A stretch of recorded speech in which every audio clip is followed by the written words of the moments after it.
everybody, I'm back to read chapter 17 of Charlotte's Web. When they pulled into the fairgrounds, they could hear music and see the Ferris wheel turning in the sky. They could smell the dust of the racetrack where the sprinkling cart had moistened it, and they could smell hamburgers frying and see balloons aloft. They could hear sheep blatting in their pens. An enormous voice over the loudspeaker said, "Attention, please. Will the owner of a Pontiac car, license number H2439, please move your car away from the fireworks shed?" "Can I have some money?" asked Fern. "Can I too?" asked Avery. "I'm going to win a doll by spinning a wheel, and it will stop at the right number," said Fern. "I'm going to steer a jet plane and make it bump into another one." "Can I have a balloon?" asked Fern. "Can I have a frozen custard and a cheeseburger and some raspberry soda pop?" asked Avery. "You children be quiet till we get the pig unloaded," said Mrs. Arabelle. "Let's let the children go off by themselves," suggested Mr. Arabelle. "The fair only comes once a year." Mr. Arabelle gave Fern 2 quarters and 2 dimes. He gave Avery 5 dimes and 4 nickels. "Now run along," he said, "and remember, the money has to last you all day. Don't spend it all in the first few minutes, and be back here at the truck at noontime so that we can all have lunch together. And don't eat a lot of stuff that's going to make you sick to your stomach. And if you go in those swings," said Mrs. Arabelle, "you hang on tight. You hang on very tight, hear me? And don't get lost," said Mr. Zuckerman. "And don't get dirty." "Don't get overheated," said their mother. "Watch out for pickpockets," that means people who might come and steal the money that their mom and dad gave them, cautioned their father. "And don't cross the racetrack when the horses are coming," cried Mr. Zuckerman. The children grabbed each other by the hand and danced off in the direction of the merry-go-round, towards the wonderful music and the wonderful adventure and the wonderful excitement, into the wonderful midway where there would be no parents to guard them and to guide them, and where they could be happy and free to do as they pleased. Mrs. Arabelle stood quietly and watched them go. Then she sighed, and she blew her nose. "Do you really think it's all right?" she asked. "Well, they've got to grow up sometime," said Mr. Arabelle, "and a fair is as good a place to start anyway." As much as he thought it would be safe, Mom was feeling a little worried about the kids going off on their own. While Wilbur was being unloaded and taken out of his crate into his new pig pen, crowds gathered to watch. They stared at the sign, "Zuckerman's Famous Pig." Wilbur stared back and tried to look extra good. He was pleased with his new home. The pen was grassy, and it was shaded from the sun by the shed roof. Charlotte, watching her chance, scrambled out of the crate and climbed a post to the underside of the roof, and nobody noticed her. Templeton, not wishing to come out in broad daylight, stayed quietly under the straw at the bottom of the crate. Mr. Zuckerman poured some skim milk into Wilbur's trough, pitched clean straw into his pen, and then he and Mrs. Zuckerman and the Arabelles walked away towards the cattle barn to look at the purebred cows and to see the sights. Mr. Zuckerman particularly wanted to look at tractors. Mrs. Zuckerman wanted to see the deep freeze, meaning another freezer like a refrigerator. Lurvy wandered off by himself, hoping to meet friends and to have fun on the midway. As soon as the people were gone, Charlotte spoke to Wilbur. "It's a good thing you can't see what I see," she said. "What do you see?" asked Wilbur. "There's a pig in the next pen, and he's enormous. I'm afraid he's much bigger than you are." "Maybe he's older than I am and has had more time to grow," suggested Wilbur. Tears began to come to his eyes.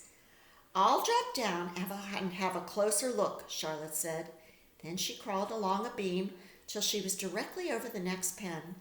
She let herself down on a drag line until she hung in the air just in front of the pig's snout. "May I have your name?" she asked politely. The pig stared at her. "No name," he said in a big hearty voice. "Just call me Uncle." "Very well, Uncle," replied Charlotte. "What is the date of your birth? Are you a spring pig?" "Sure, I'm a spring pig," replied Uncle. What did you think I was, a spring chicken? Ha ha ha, that's a good one. How about it, sister? Mildly funny, said Charlotte. I've heard funnier ones, though. Glad to have met you, and now I must be going. She ascended slowly and returned to Wilbur's pen. He claims he's a spring pig, reported Charlotte, and perhaps he is. One thing is certain. He has the most unattractive personality.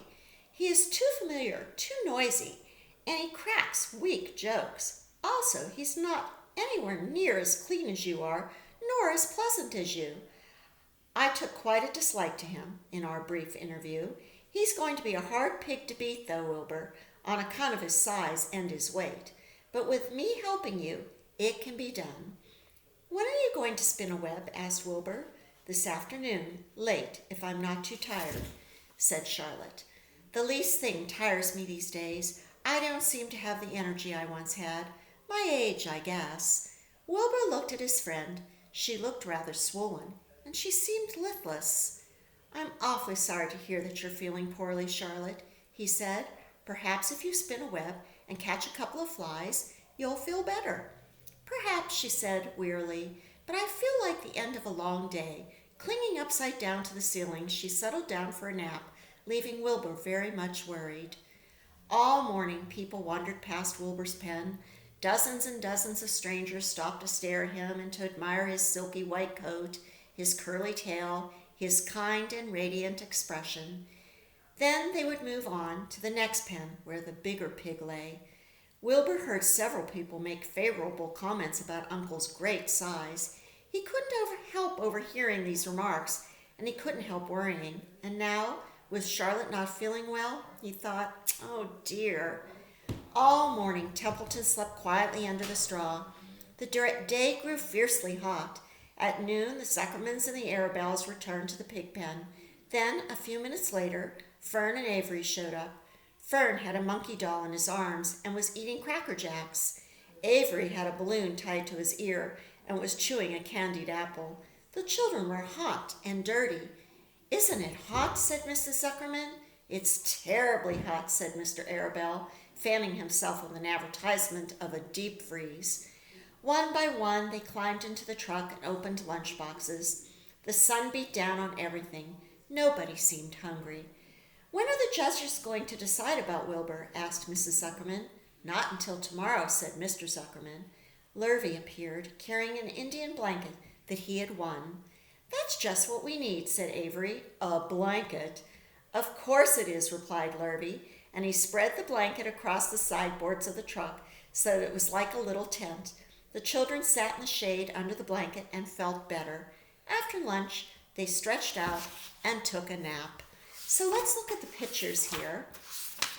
The first picture is a picture of the children going off to the Ferris wheel. You can see that. They're going out without their mom and dad, with the money that mom and dad gave them that's supposed to last them all day long.